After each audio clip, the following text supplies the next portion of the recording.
बोलिए भारत माता की, भारत माता की, भारत माता की। मोदी जी आप आगे बढ़ो, मोदी जी आप आगे बढ़ो। मोदी है तो, मोदी है तो। आज के इस विजय श्री के आभार कार्यक्रम में मंच पर उपस्थित हम सबके यशस्वी प्रधानमंत्री आदरणीय श्री नरेंद्र मोदी जी, हमारे रक्षा मंत्री श्री राजनाथ सिंह जी, गृह मंत्री अमित भाई शाह जी और यहां इतनी बड़ी संख्या में एकत्र आए देवी और सज्जनों, मीडिया के मेरे साथी और करोड़ों लोग जो इस समय डिजिटल दुनिया के माध्यम से जुड़े हैं, आप सब की ओर से आज के इस आभार कार्यक्रम में और विजयश्री के कार्यक्रम में मैं अपनी ओर से और आप सब की ओर से आदरणीय प्रधानमंत्री जी का हार्दिक अभिनंदन करता हूं, स्वागत करता हूं। मित्रों, ये ऐतिहासिक दिन, ये विशेष दिन जो आज भारत की जनता ने, महाराष्ट्र की जनता ने और विभिन्न राज्यों के उपचुनाव ने जो संदेश दिया है, वह निश्चित रूप में जिस कार्य को, जिस साधना को आदरणीय प्रधानमंत्री मोदी जी ने देशवासियों की सेवा करने का संकल्प उठाया, उस पर फिर से एक बार जनता ने मुहर लगा दी है। इसके लिए विशेष करके महाराष्ट्र की जनता, विभिन्न राज्यों में उपचुनाव की जनता और झारखंड की जनता को मैं बहुत बहुत धन्यवाद देता हूं, आभार व्यक्त करता हूं। मित्रों, जब मैं प्रधानमंत्री जी का अभिनंदन कर रहा हूं और आज सवेरे जब नतीजे आने शुरू हुए, तो हमें यह भी ध्यान में रखना चाहिए कि कल ही प्रधानमंत्री जी अपने 5 दिन की यात्रा में नाइजीरिया, ब्राजील और गयाना से होकर के आए हैं और दुनिया में, देश में, दुनिया में आदरणीय प्रधानमंत्री जी ने अपनी छाप छोड़ी।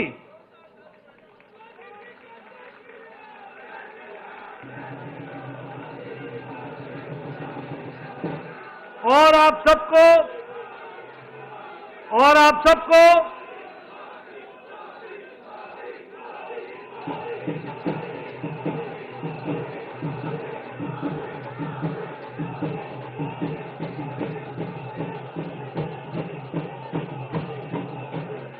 सबको जानकर ये खुशी होगी कि नाइजीरिया ने और गयाना ने आदरणीय मोदी जी को अपने सर्वोच्च सम्मान के साथ उनको सम्मानित किया है। ये हम सब के लिए गर्व की घड़ी है, गर्व का पल है, जब अंतर्राष्ट्रीय जगत में आदरणीय प्रधानमंत्री मोदी जी की छवि और भारत की छवि को जो मोदी जी ने दुनिया में पहुंचाया है, उसको दुनिया ने भी माना है और उसको सराहा है।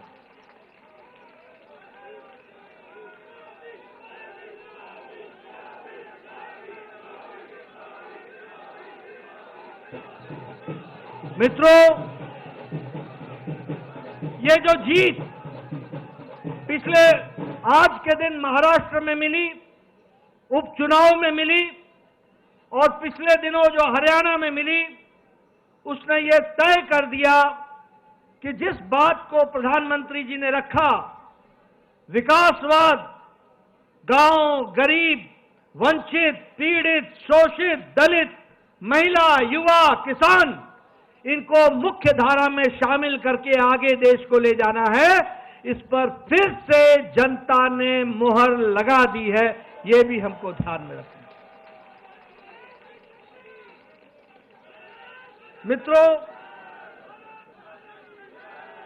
यह चुनाव इस बात का भी संदेश देता है कि जो लोग समाज को बांटने में लगे थे, बंटने और बटाने में लगे हुए थे, जो लोग गुमराह करने में लगे हुए थे, उनको मुंह की खानी पड़ी है और प्रधानमंत्री जी का विकासवाद, इसको फिर से देश ने सराहा है।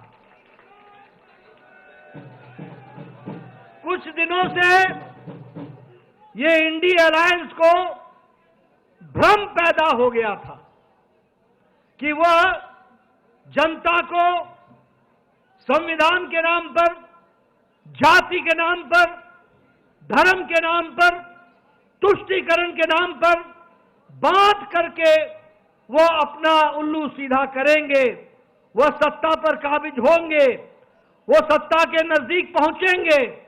ये भ्रम पैदा हो गया था।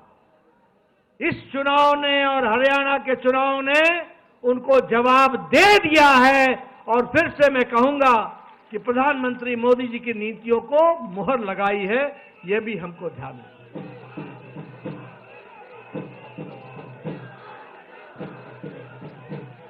मैं यहां यह भी बताना चाहता हूं कि महाराष्ट्र का चुनाव, महाराष्ट्र का जनादेश हमें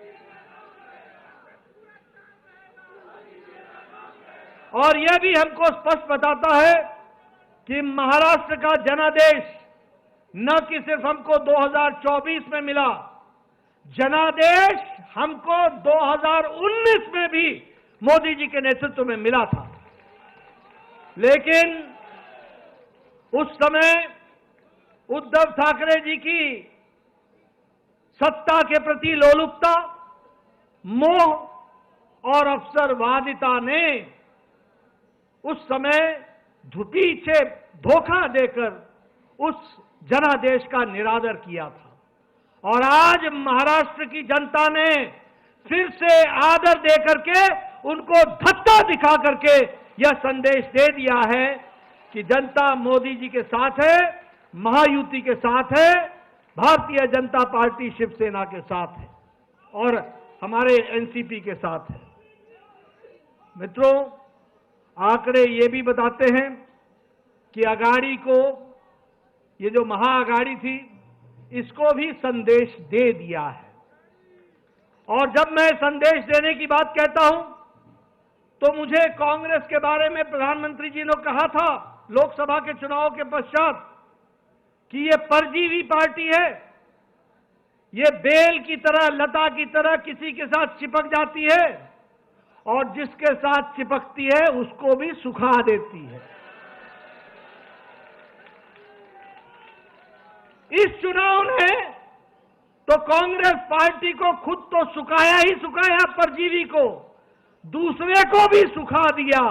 और जो अगाड़ी के नतीजे हैं वो इस बात को प्रमाणित करते हैं परजीवी के बारे में।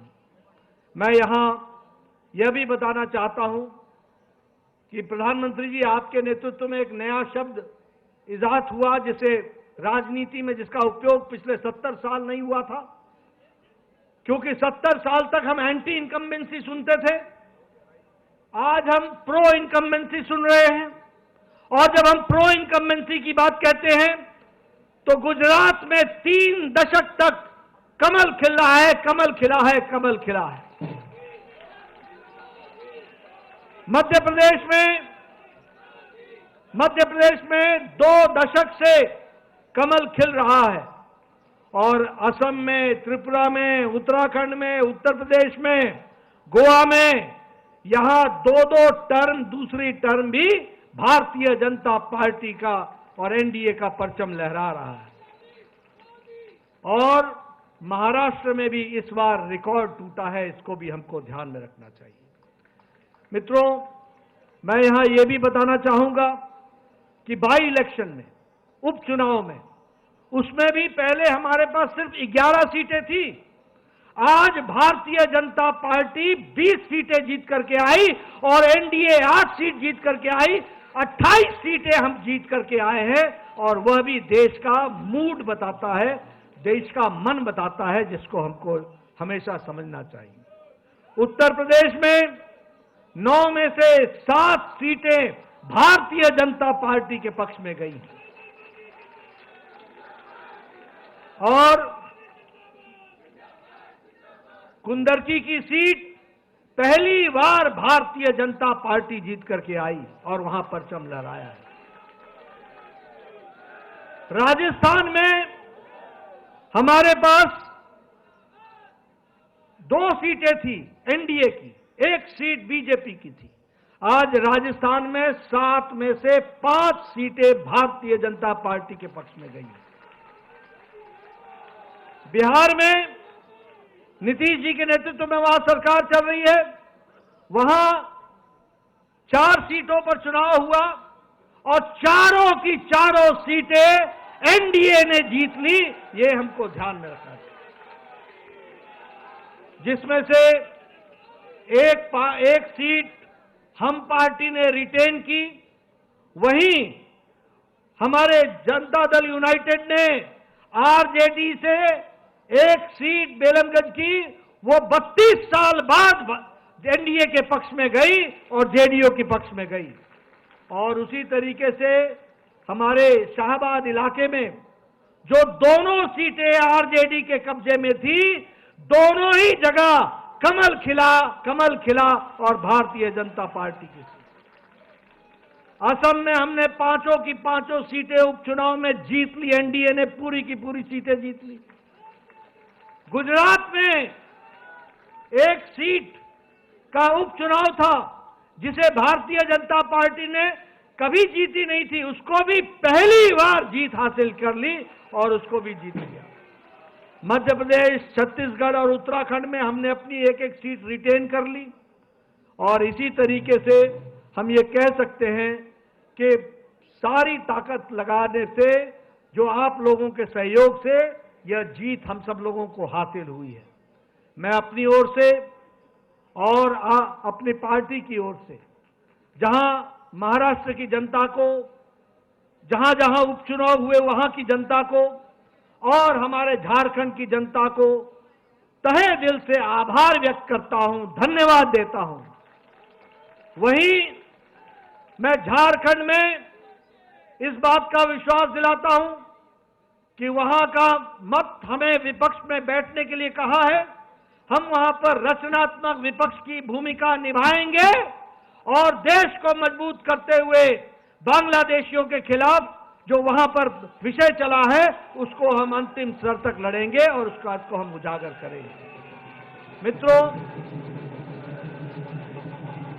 मैं अंत में सभी कार्यकर्ताओं को, जिन्होंने दिन रात एक किया, मेहनत की, अपने घर को छोड़कर महीनों चुनाव में लगे रहे और हर वोटर तक पहुंचने का प्रयास किया, आपकी मेहनत रंग लाई है। आपकी मेहनत के लिए आप सबको मैं अपनी ओर से और पार्टी की ओर से बहुत बहुत धन्यवाद देता हूं। और इसी प्रकार से हम मेहनत करते हुए पार्टी को मोदी जी के नेतृत्व में आगे बढ़ाएंगे, यही मुझे कहना है।